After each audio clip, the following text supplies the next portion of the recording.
बेमौसम बारिश, आंधी और तूफान की चिंता भूल जाओ, फसल बीमा कराओ, सुरक्षा कवच पाओ। प्राकृतिक आपदा हो या कोई दुर्घटना, उसकी चिंता से भी मुक्ति पाओ, फसल बीमा कराओ, सुरक्षा कवच पाओ। हमने फसल तर नमस्कार मित्रांनो, मी विश्वांबर शिंदे। नैसर्गिक आपत्तीपासून बचाव करण्यासाठी आपण आपल्या शेतीचा पीक विमा काढत असतो। तो पीक विमा भरण्यासाठी शासनाच्या वतीनं 14 ऑगस्ट पर्यंत दिनांक वाढवून देण्यात आलेला आहे।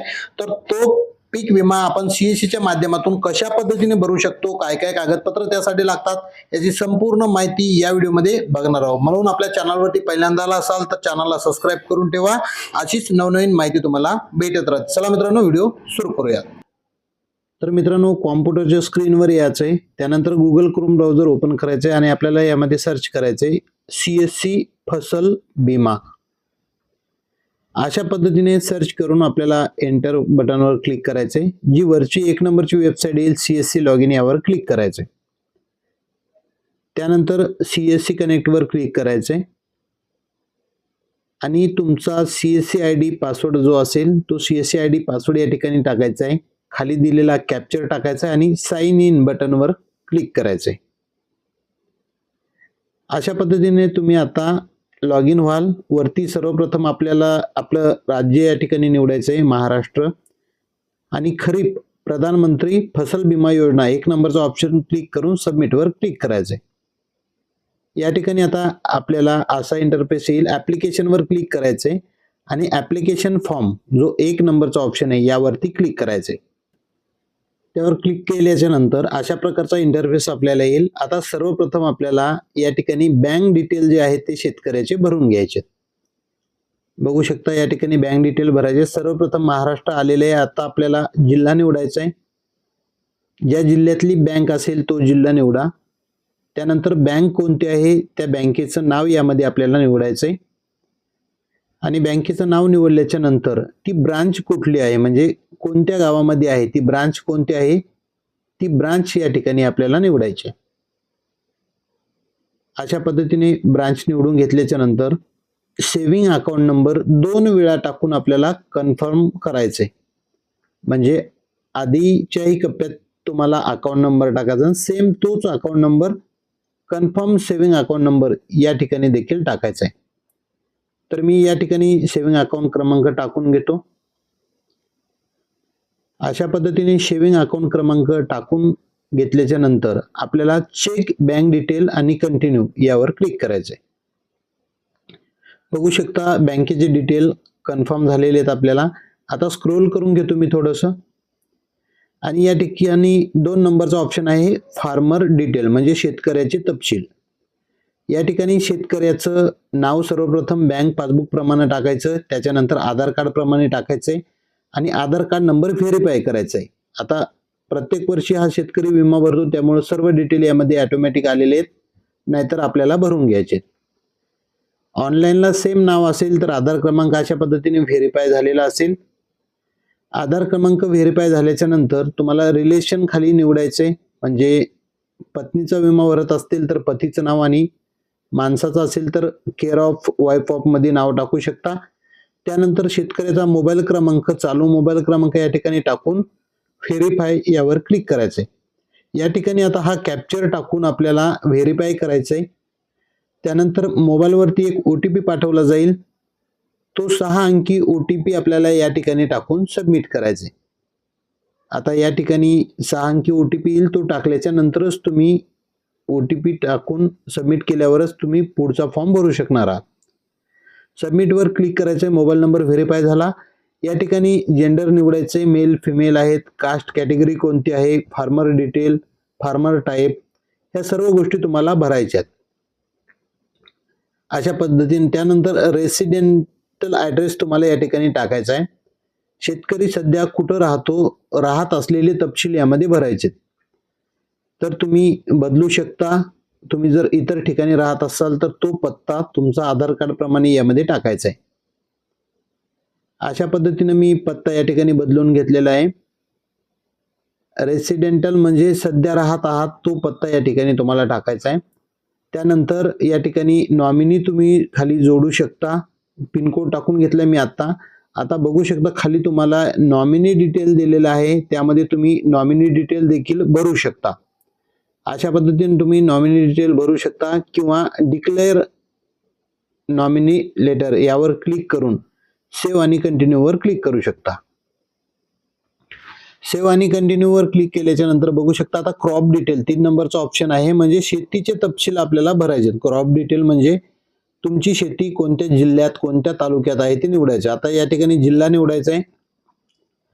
अशा पद्धतीने मी जिल्हा या ठिकाणी निवडून घेतो. जिल्हा निवडल्याच्या नंतर तुम्हाला तालुका निवडायचा आहे कोणता आहे आणि त्यानंतर रेव्हेन्यू सर्कल. आता हा सर्कल हा महत्वाचा पॉइंट आहे. सर्कल जर बरोबर निवडलं तरच तुम्ही पुढचे डिटेल बरोबर तुमचे मॅच होणार आहेत. तुम्हाला सर्कल निवडायचे कोणतं आहे ते, त्याच्यानंतर तुम्हाला तुमची ग्रामपंचायत निवडायची आणि त्याच्यानंतर तुम्हाला तुमचं गाव निवडायचंय. 7/12 लिहिलेलं असतं, फक्त सर्कल लिहिलेलं नसतं. सर्कल तुम्हाला माहिती पाहिजे, नाहीतर सर्कल चुकलं तर हे सर्व डिटेल तुमचे चुकणार आहेत. त्यामुळं सर्कल महत्वाचं आहे. सर्कल तुम्हाला माहित नसेल तर विचारून घ्या किंवा एक एक करून तुम्हाला निवडून टाकावं लागेल. सर्कल बघायचं, त्यामध्ये आपलं गाव बघायचं आणि त्याच्यानंतर इकडे तुम्ही ग्रामपंचायत निवडून गाव निवडू शकता. जर या ठिकाणी सर्कल चुकला तर आपला गावही तुम्हाला शो होणार नाही. म्हणून या ठिकाणी बघू शकता रेव्हेन्यू सर्कल जर बरोबर आलं तरच तुम्हाला तुमची ग्रामपंचायत यामध्ये दिसेल आणि त्यानंतर तुमचं गाव याच्यामध्ये शो होईल. तर अशा पद्धतीने आपण हे फार्मर डिटेल भरलेले आहेत. त्यामुळं रेव्हेन्यू सर्कल हे महत्वाचा पॉइंट आहे, लक्षात राहू द्या.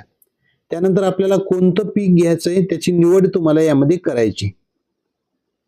आता या ठिकाणी सोयाबीन भात म्हणजे सोयाबीन या ठिकाणी पीक घेतलेलं आहे. त्यानंतर सर्वे नंबर टाकायचा आहे. आपल्याला तारीख निवडायची. सर्वप्रथम कधी पेरणी झाली तुम्हाला ती तारीख यामध्ये तुम्ही टाकू शकता. तारीख टाकल्याच्या नंतर ओनरच आहेत म्हणून ओनरवर ठेवलंय आपण पीक विमा भरणार आहे. त्यानंतर सर्वे नंबर आणि खाता नंबर या ठिकाणी टाकून घ्यायचा आहे. जो काही त्यांच्या 7/12 सर्वे नंबर असेल, खाता नंबर असेल तो या ठिकाणी टाकून व्हेरीफाय करायचा आपल्याला. या ठिकाणी खाता क्रमांक टाकायचा आहे जो नमुना नंबर 8 वर किंवा 7/12 हे असतो. अशा पद्धतीनं त्यांची ऑनलाईन जमीन या ठिकाणी व्हेरीफाय करायची आपल्याला. असे तपशील दाखवतील. व्हेरीफाय यावर क्लिक करायचे, नंतर सबमिट यावर क्लिक करायचे. आता आपल्याला ती जमीन ऍड करायची. अशा पद्धतीनं जमीन ऍड करून घेतलेली आहे, खाली ऍड झालेली आहे. आता आपल्याला काय करायचंय, त्यांचे बँक पासबुक, त्याच्यानंतर डॉक्युमेंट जे आहेत आधार कार्ड, पीक पेरा प्रमाणपत्र आणि 7/12 ते आपल्याला अपलोड करायचे.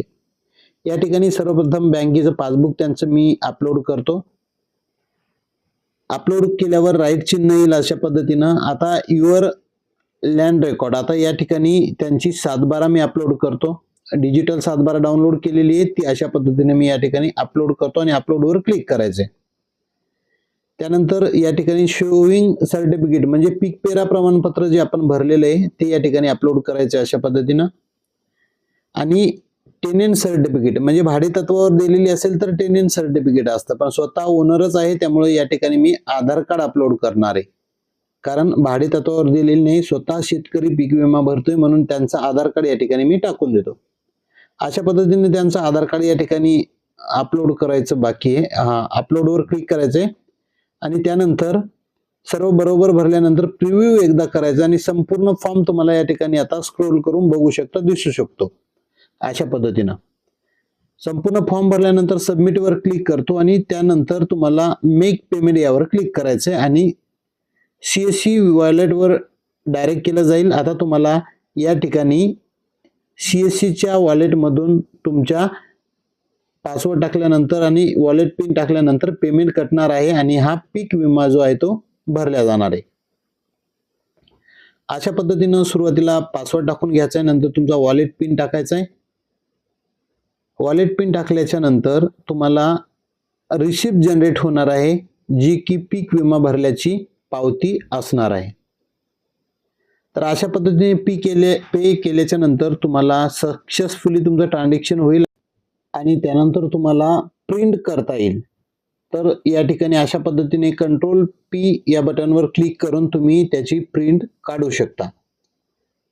तर बघू शकता मित्रांनो, कंट्रोल पी वर क्लिक केल्याच्या नंतर तुम्ही याची प्रिंट काढून त्या शेतकऱ्यांना देऊ शकता किंवा डेस्कटॉपवर तुमचं काही फोल्डर बनवलं असेल तर त्यामध्ये तुम्ही सेव्ह करून जतन करून ठेवू शकता.